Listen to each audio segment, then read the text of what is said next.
కరీంనగర్ జిల్లా నుంచి వలస వచ్చి మహబూబ్నగర్కు బతకడానికి వచ్చి ఒక్క ఓటేయని మహాప్రభు అంటే నిన్ను ఎంపీగా గెలిపించి మా గుండెల్లో పెట్టుకొని చూసుకొని మేము పల్లకీలో మోసి పార్లమెంటుకు పంపిస్తే మా గుండెల మీద తంతవా?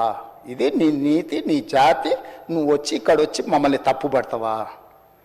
రొయ్యల పులుసు తిన్నందుకే అంత విశ్వాసం చూపిస్తావు. ఒక్కసారి రోజమ్మ పెట్టిన రొయ్యల పులుసుకి నిన్ను మోసినందుకు 2009లో నిన్ను పల్లకీలో మోసి పార్లమెంట్లో పంపించినందుకు మా పాలమూరు జిల్లాకి ఏం చేసినావు? పార్లమెంట్లో నోరు లేకపోయినా, పార్లమూరులో ఊరు లేకపోయినా నిన్ను పార్లమెంటు సభ్యుడిగా మేము ఎన్నుకొని నీకు రాజకీయ భిక్ష పెడితే మా పాలమూరు ఎండబెడతావు, మా కల్వకుర్తి ఎడారిగా మారుతుంది, మా భీమా నెట్టంపాడు కోయిల్ సాగర్, మా నారాయణపేట కోడంగల్ లిఫ్ట్ ఇరిగేషన్ని ఎక్కడికక్కడ పడవ పెడతావా? ఇదా నీ నీతి, నీ జాతి అని నేను వారిని అడగదలుచుకున్నా అధ్యక్ష. అందుకే అధ్యక్ష ఇవాళ జూరాల నుంచి నీళ్లు తీసుకొని ఉంటే శ్రీశైలం వెనుక జలాలను మనం తీసుకోవాలన్న కుట్ర కేవలం కాంట్రాక్టర్ల కమిషన్ల కక్కుర్తిపడి అమ్ముడు పోకపోయిన ఉంటే ఇవాళ బాజాప్తా రోజుకు 5-6 టీఎంసీలు ఇక్కడ నుంచి మనం తరలించుకుంటే రాయలసీమ కాదు ఆంధ్రప్రదేశ్లో ఎవరున్నా గిలగిలలాడి మన ముందర మొకరిల్లేవాళ్ళు. ఇవాళ ఆయన వచ్చి నిస్సిగ్గుగా శ్రీశైలం లెఫ్ట్ బ్యాంక్ రావట్లేదు, రైట్ బ్యాంక్లో నీళ్లు పోతూనే ఆంధ్రప్రదేశ్ తీసుకెళ్తుందని సిఆర్పిఎఫ్ బలగాలు ఏ రోజు వచ్చినాయి అధ్యక్ష? మీరు ఉన్నప్పుడు రాలేదా? మీరున్నప్పుడు ఆంధ్రప్రదేశ్ పోలీసులు వచ్చి తెలంగాణ పోలీసులు అక్కడ ఉన్న సిబ్బందిని తన్నిపోలేదా? మీకు అసలు పౌరుషం ఉందా? మీలో చీము రక్తం ఉందా?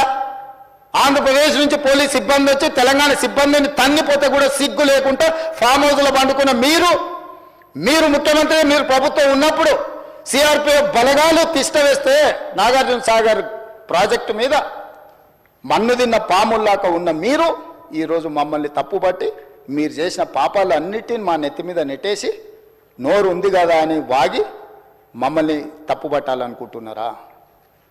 ఇదేనా మీ 10 ఏళ్ల అనుభవం? ఈ అనుభవంతోనేనా మీరు మమ్మల్ని అందరినీ ప్రజల్ని మోసం చేసినట్టు సభలో కూడా సభను తప్పుదోవ పట్టించాలని ఆలోచన చేసేదని నేను అడుగుతున్నా అధ్యక్ష.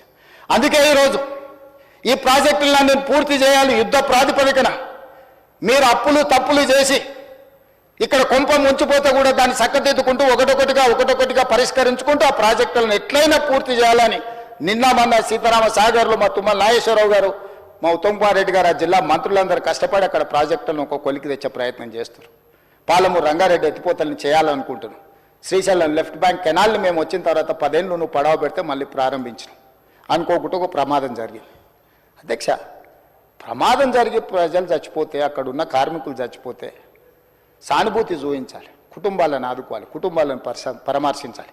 కానీ పైశాచిక ఆనందం ఏంది అధ్యక్ష? ఎవరు చచ్చిపోయినా తండ్రి కొడుకు మామ అల్లుళ్ళు కలిసి డాన్సులు చేస్తారు అధ్యక్ష. పంట ఎండిపోతే కథం, అసలు వాళ్ళ పైశాచిక ఆనందానికి పరాకాష్ట అయిపోయింది అధ్యక్ష. ఎక్కడ ఏ ప్రమాదం జరిగి తెలంగాణ ప్రజలకు నష్టం జరిగినా, తెలంగాణ రైతుల పంటలు ఎండిపోయినా, తెలంగాణలో కార్మికులు చచ్చిపోయినా, తెలంగాణలో విద్యార్థులు చచ్చిపోయినా, తెలంగాణలో పాఠశాలలో ఏదైనా చిన్న సంఘటన జరిగినా వాళ్ళ కళ్ళల్లో మెరుపు చూడు అధ్యక్ష. దాచుకున్నా దాగుతలేదు వాళ్ళ ఆనందం. అసలు అంటే ఇట్లా మనుషులు చనిపోతే పైశాచిక ఆనందం ఇట్లా ముఖంలోనే కొట్టొచ్చినట్టుగా అనిపించేటోళ్ళని ఎప్పుడైనా మీరు చూసిండ్రా అధ్యక్ష? ఆఫ్రికా అడవులో మనుషులను బిక్క తినేటోళ్ళని చూసినామని విన్నా. ఈడీ ఆమీన్ ఏదది ఉగాండాకు అధ్యక్షుడు ఉండే అధ్యక్ష ఈడీ ఆమీన్ అని. ఆయన మనుషుల్ని కోసి ఫ్రిడ్జ్లో పెట్టుకొని కొంచెం తీసి ఫ్రై చేసుకొని తినేటోడు అని అంటే సినిమాలు చూస్తే నాకు ఆశ్చర్యం అనిపించింది, ఇట్లా కూడా ఉంటారా అని. ఇప్పుడు నిజం చేస్తున్నారు అధ్యక్ష. ఇక్కడ వీళ్ళు ఈడీ అమీన్తో పోటీ పడుతున్నారు అధ్యక్ష వీళ్ళ పైశాచిక ఆనందంలో. ఇది మంచిది కాదు అధ్యక్ష తెలంగాణకు. 25 ఏళ్ళు మీరు పార్టీ పెట్టి ప్రజలు ప్రతిసారి మిమ్మల్ని ఆదరించారు, అవకాశం ఇచ్చారు. ఆనాడు రాజశేఖర రెడ్డి గారు, చంద్రబాబు నాయుడు గారు, కేంద్ర ప్రభుత్వాలు కూడా మిమ్మల్ని ఓడించాలని చూసిన ప్రజలు మిమ్మల్ని గెలిపించారు. మరి ఈనాడు గుండు సున్నా ఇస్తే కనీసం జ్ఞానోదయం కలగాలి కదా అధ్యక్ష. 8 సీట్లలో డిపాజిట్లు పోవడం అనేది సామాన్యమైన విషయమా అధ్యక్ష? ఎందుకు ఆత్మ పరిశీలన చేసుకోరు? ప్రజల్ని ఎందుకు తిడుతున్నారు అధ్యక్ష? మీరు చేసిన తప్పులకు, మీరు చేసిన అప్పులకు ప్రజలు శిక్ష విధించిండ్రు. దాన్ని వదిలేసి ప్రజలే తప్పు చేసినట్టు, ప్రజలే క్షమాపణ చెప్పాలన్నట్టు, ప్రజల్నే ఉరిదీయాలన్నట్టు, ప్రజల్నే శిక్షించాలన్నట్టుగా వాళ్ళ మాటలు చూడండి అధ్యక్ష. ప్రజలు వాళ్ళు ప్రజలు మోసం చేసింది మాట్లాడతలేరు అధ్యక్ష.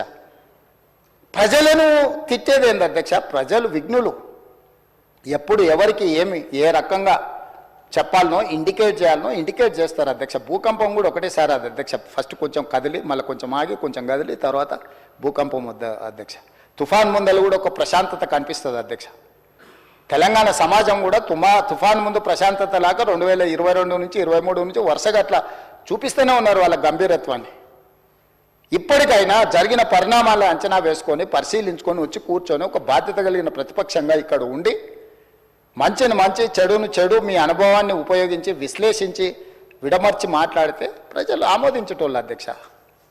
మాటకు ముందు స్టేచర్, మాటకు వెనకాల స్టేచర్ అంటారు అధ్యక్ష. మీ స్టేచర్ పట్ల ఉన్న మీ ఆలోచన, మీ పట్టింపు ఈ స్టేట్ ఫ్యూచర్ పట్ల లేదా అధ్యక్ష? నేను అడుగుతున్నా, ఈ స్టేట్ ఫ్యూచర్ వద్దా? ఈ స్టేట్ ఫ్యూచర్ వద్దా? మీ స్టేచర్ గురించే మీ తాపత్రయమా? ఒకనాడు మీరు అధికారంలో ఉన్నారు, మీ పార్టీకి అధికార పార్టీకి స్టేచర్ ఉండే. 2023 డిసెంబర్ 3 తారీఖు నాడు అధికారం నుంచి ప్రధాన ప్రతిపక్ష పార్టీ స్టేచర్ ఇచ్చారు. ప్రతిపక్ష పార్టీ స్టేచర్ అది మీ పార్టీకి. 2024 మే జూన్లో పార్లమెంట్ జరిగింది, గుండు సున్నా ఇచ్చిండ్రు, మీ పార్టీని మార్చరీకి పంపించారు. నేనేం తప్పు మాట్లాడిన అధ్యక్ష?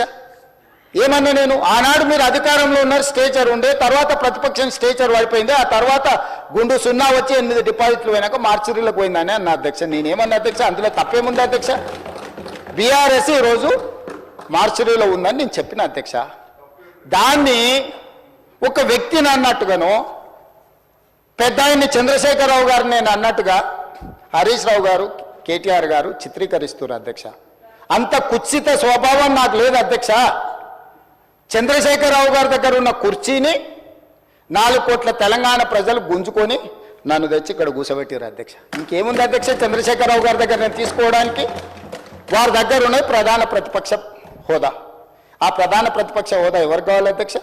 అయితే హరీష్ రావు గారు కావాలి, లేకపోతే కేటీఆర్ కావాలి. అయితే గీతే ఏదైనా కోరుకుంటే జరగరాంది ఏదైనా జరిగితే వాళ్ళిద్దరు ఆ కుర్చీ కోసం పోటీ పడతారు. కానీ నేను ఇక్కడి నుంచి అక్కడికి పోను కదా అధ్యక్ష. నేనెందుకు కోరుకుంటా అధ్యక్ష?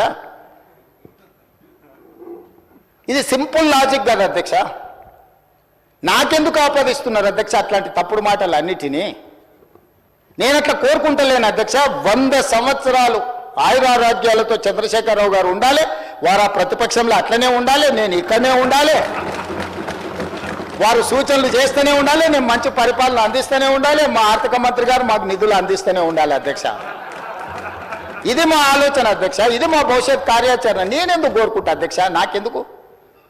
వాళ్ళు సరిపోను అన్నట్టు మళ్ళీ నేను కావాలా? వాళ్ళ ఇంట్లోనే పోటీలు పడుతారు నలుగురు, ఎవరు అందులోకి రావాలను. మా మిత్రుడు మహేశ్వర్ రెడ్డి గారు కూడా ఉన్నారు.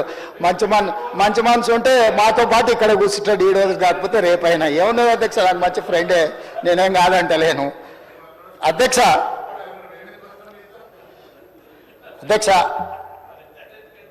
10 సంవత్సరాల వాళ్ళ పరిపాలనలో ఈ తెలంగాణ రైతాంగానికి జరిగిన సంక్షేమం కానీ, అభివృద్ధి కానీ, చేసిన రుణమాఫీ కానీ, లేకపోతే కొనుగోలు చేసిన వడ్లు కానీ, కందులు కానీ, పత్తి కానీ, మిర్చి కానీ, పసుపు కానీ, సోయాబీన్ కానీ, ఏ పంటల గురించి అయినా, పండించిన పంటల గురించి, లేకపోతే కొనుగోలు చేసిన పంటల గురించి, లేకపోతే విధానపరమైన నిర్ణయాలు అగ్రికల్చర్ పాలసీ గురించి